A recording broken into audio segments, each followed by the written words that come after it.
প্রিয় দর্শক,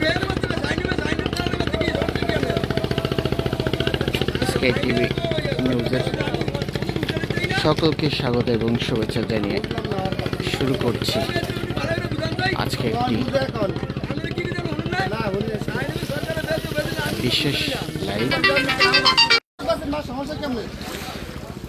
দুঃখিত দর্শক, যেমনটি বলছিলাম যে আমরা একটি বিশেষ লাইভে চলে আসছি। আমি একটু দেখানোর চেষ্টা করছি যে ভোলার মেঘনা এবং তেঁতুলিয়া নদীতে দীর্ঘদিন যাবতই চলছে নিষিদ্ধ জালের ছড়াছড়ি।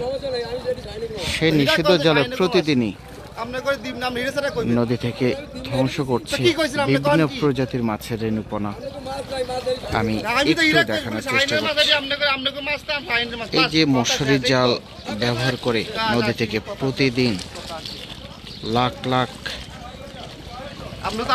মাছের রেণুপনা কিভাবে ধ্বংস করা হচ্ছে, যা না দেখলে নয়। এই সকল মাছগুলো কোনো এক সময় হয়তো বড় আকৃতিতে রূপ নিত। আজকে এক ট্রলার মাছ, যেগুলো কোনো এক সময় 50 ট্রলারও হয়তো জায়গা হতো না এই মাছের, কিন্তু আজকে সেই মাছ এক ট্রলারই ভরে যায়। দর্শক, আমরা জানি যে দীর্ঘদিন যাবতে ভোলায় মেঘনা নদীতে কিছু অসাধু মৎস্য ব্যবসায়ী এবং জেলে চক্র, তারা মশারি জাল, বাঁধা জাল, খুঁটি জাল সহ বিভিন্ন ধরনের নিষিদ্ধ জাল ব্যবহার করছে। সেই নিষিদ্ধ জালের মধ্য দিয়ে এইভাবেই মাছের রেণুপনা আহরণ করছে। এই যে নৌকা বোঝাই করে মাছের রেণুপনাগুলো এখানে নিয়ে এসে সেগুলো তুলাতুলি যে মৎস্য অবতরণ কেন্দ্র রয়েছে সেখানে রীতিমতো বিক্রি করা হচ্ছে। অথচ জেলার মৎস্য কর্মকর্তা সহ উপজেলার যে সকল মৎস্য কর্মকর্তারা রয়েছে তারা কিন্তু ঠিকই আমাদের ক্যামেরার সামনে বরাবরই একই কথা বলে যাচ্ছেন যে তাদের অভিযান অব্যাহত রয়েছে, তারা নিষিদ্ধ জালের বিরুদ্ধে বরাবরই অভিযান পরিচালনা করছে। অথচ ঘাটে এসে আমরা কি দেখছি?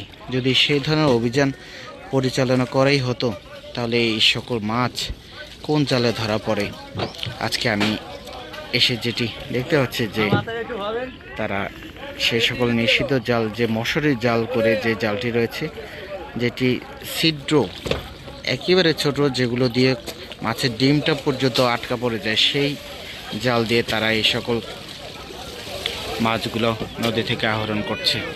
আজকে আপনারা দেখতে পাচ্ছেন যে কি পরিমাণ ছোট ছোট মাছ, এগুলো কোনো এক সময় বড় আকৃতিতে রূপ নিত।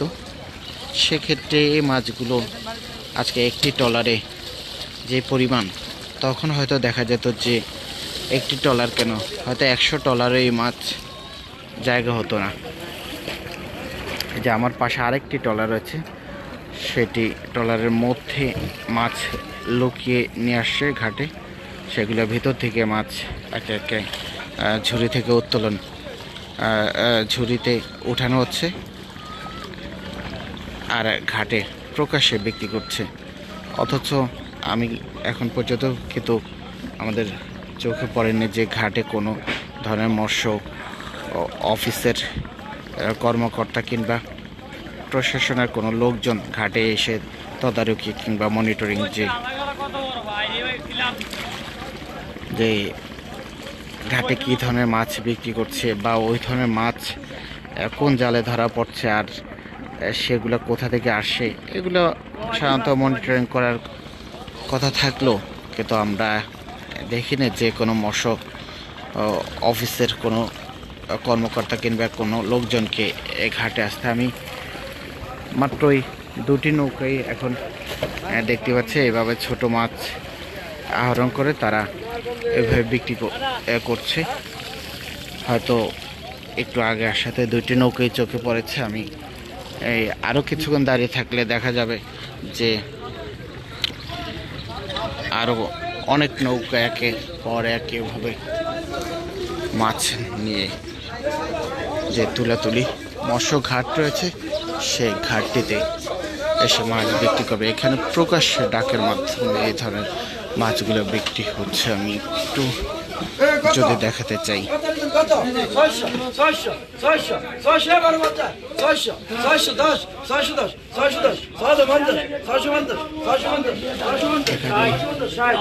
ছোট ছোট মাছগুলো, এগুলো মাছ এখন 600-700 টাকায় বিক্রি হবে, অথচ এই মাছ আর 6 মাস পরে এই মাছই বিক্রি হতো 6 থেকে 7 হাজার কিংবা 10 হাজার বা তার অধিক টাকা এই মাছ বিক্রি হতো।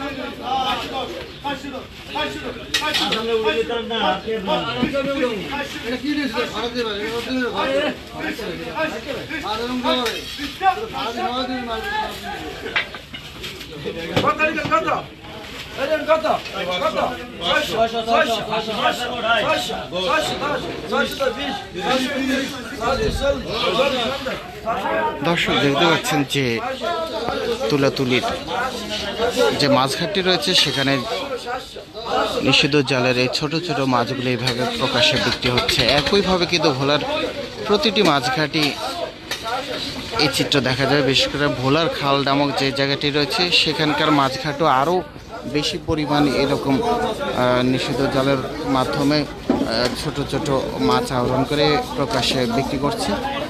অথচ মৎস্য বিভাগের পক্ষ থেকে কিন্তু আমরা দেখিনি যে এই সকল জালের বিরুদ্ধে আদৌ কোনো অভিযান হয়েছে কিনা। আর যদি হয়ে থাকে তাহলে এইভাবে প্রকাশ্য দিবালোকে কিভাবে এই ধরনের জাল ব্যবহার করে মাছ আহরণ করে তা মাছ ঘাটে এভাবে প্রকাশ্যে বিক্রি করছে, সেটি আসলে আমি কেন কারোরই বোধগম্য নয়। তাই আমি আশা করব যে অনতিবিলম্বে এই সকল নিষিদ্ধ জালের বিরুদ্ধে মৎস্য বিভাগের অভিযান পরিচালনা করবেন, এমনকি এই সকল নিষিদ্ধ জাল নদী থেকে উৎখাত করে এই সকল মাছগুলোকে ধ্বংস করা থেকে বিরত থাকবে। আগামী দিনের জন্য এই সকল মাছ বেড়ে বড় আকৃতিতে রূপ নিয়ে ভোলার মেঘনা এবং তেঁতুলিয়া নদীতে মাছের পরিমাণ বৃদ্ধি পাবে, এমনটি প্রত্যাশাই রেখে আজকের মতো এখান থেকে বিদায় নিচ্ছি। ধন্যবাদ সবাইকে এতক্ষণ সাথে থাকার জন্য।